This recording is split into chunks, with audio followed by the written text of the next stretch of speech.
गर्मी का मौसम हो, रोज़ा रोज़ा भी हो और शिद्दत की प्यास लगी हो और इफ्तार के वक्त ठंडा पानी और मीठा मीठा शरबत मौजूद हो।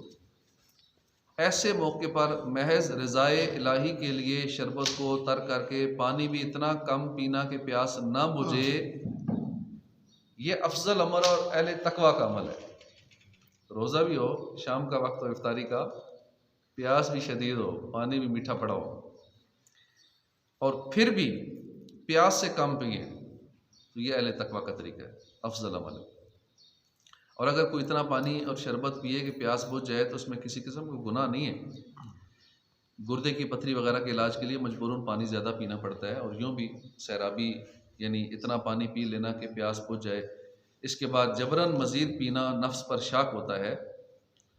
आब ज़मज़म की तो बात ही क्या है, इसको तो बनियत इबादत देखने से भी 1 साल की इबादत का सवाब मिलता है। सुभान अल्लाह। ज़मज़म को आप इधर भी बेशक देखें, घर में अगर पड़ा हो तो खाली देखते रहें, आब ज़मज़म के साल की इबादत का सवाब। और जब वहाँ जाना हो तो फिर ज़मज़म ही पीना चाहिए, बार बार देखना भी चाहिए और इस नीयत से देखेंगे साल की इबादत का सवाब मिलेगा। और उसको पीकर जो दुआ मांगी जाएगी इंशाल्लाह दुआ भी कबूल होती है।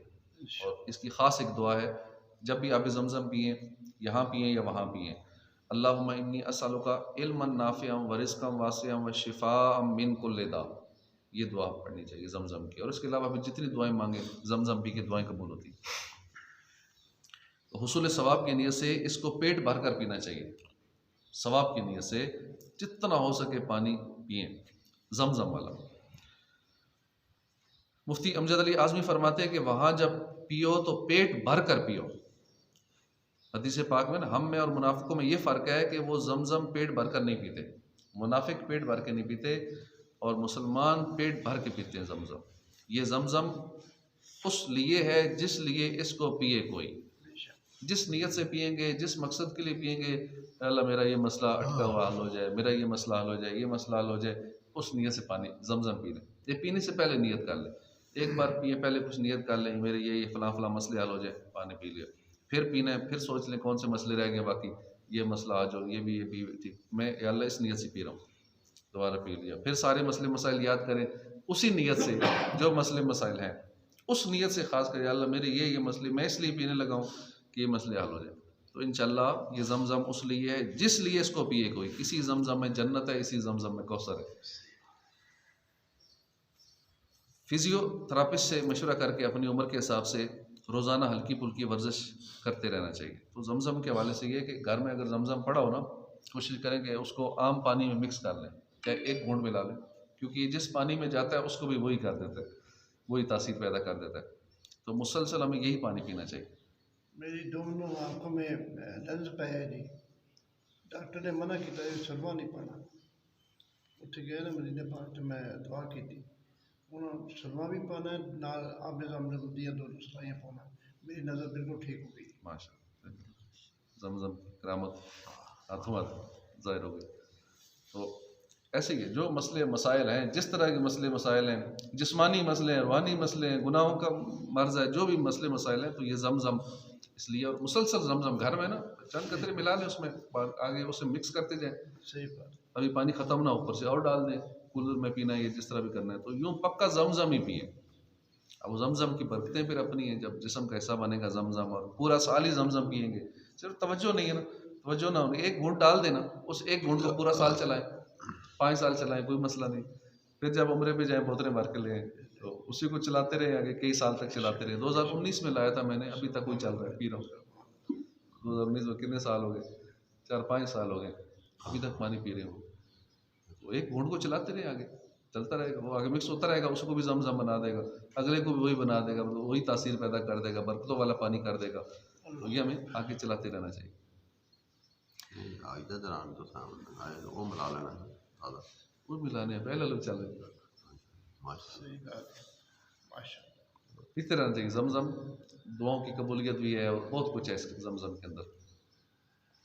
फिजियोथेरापिस्ट से मशवरा करके अपनी उम्र के हिसाब से हल्की फुल्की रोज़ाना वर्जिश करते रहना चाहिए और रात के खाने के बाद कम से कम 150 कदम चलना चाहिए। और कोशिश करें कि 3-4 घंटे पहले खाना सोने से 3-4 घंटे पहले खाना खा लें तो ज़्यादा बेहतर है। मगरिब के फ़ौरन बाद खा लें या फिर असर के बाद खा लें, ये बेस्ट टाइम है खाने के। जब वॉक करें तो उस दौरान दुरूद पाक पढ़ते रहें ताकि साथ साथ नेकियों का मीटर भी चलता रहे। चलते थे कम से कम 40 बार ये दुरूद पाक सल्लल्लाहु ताला अला मुहम्मद पढ़ने का ये मामूल बना लें। इंशाअल्लाह 150 से ज़्यादा कदम हो जाएंगे। यानी अगर 40 बार ये दुरूद पाक पढ़ लेंगे सल्लल्लाहु अला मुहम्मद तो 150 कदम हो जाएंगे चलते थे।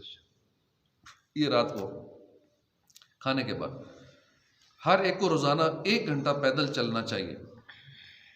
जिसकी बिल्कुल आदत नहीं है वो शुरू में थोड़ा थोड़ा चल रहे, 12 मिनट चल रहे, फिर आस्ता आस्ता टाइम बढ़ाता जाए। 313 बार सल्लल्लाहु ताला अला मुहम्मद पढ़ ले और आखिर में एक बार व अला आलिही व अस्हाबिही व बारक वसल्लम कह ले।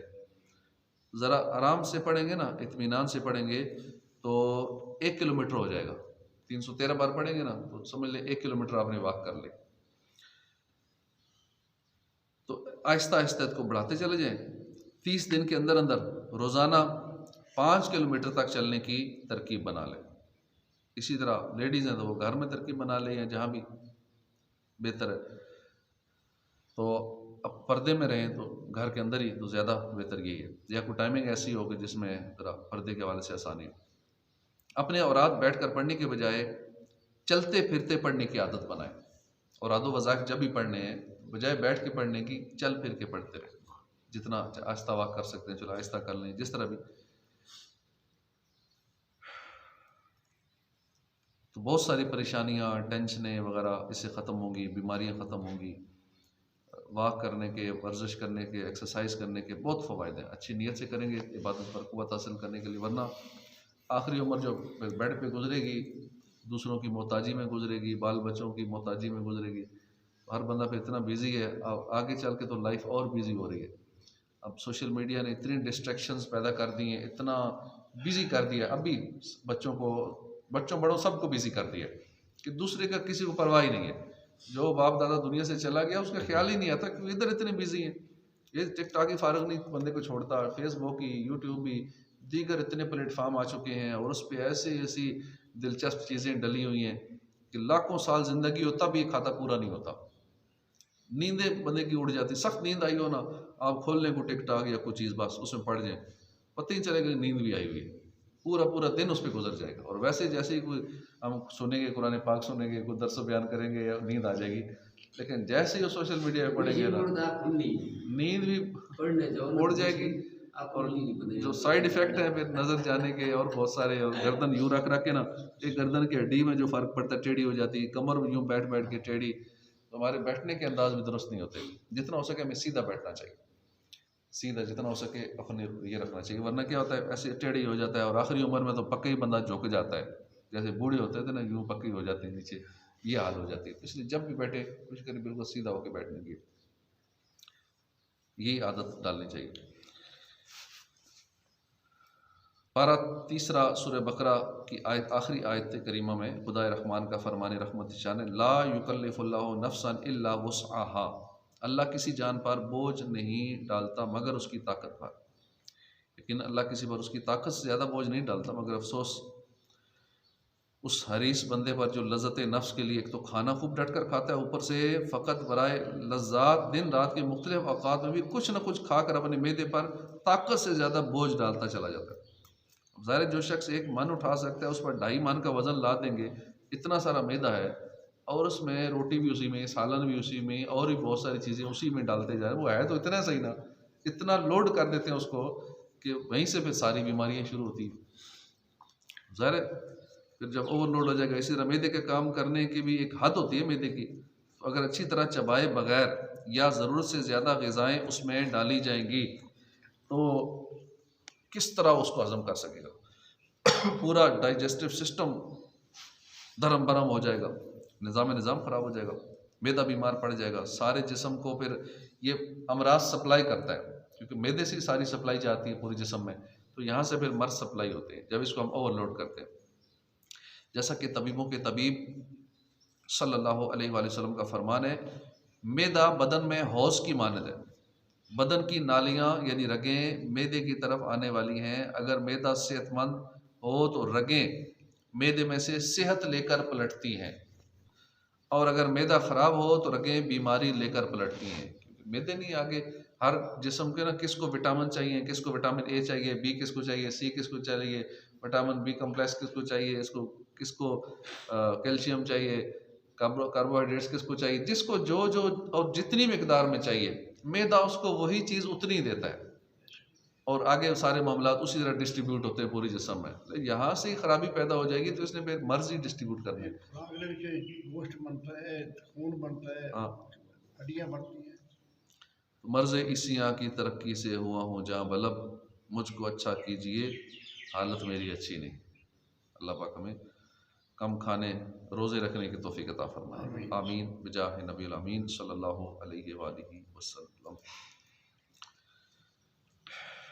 मुश्किल तरीन कामों के लिए ये वजीफ़ा पढ़ना बहुत मुफीद है।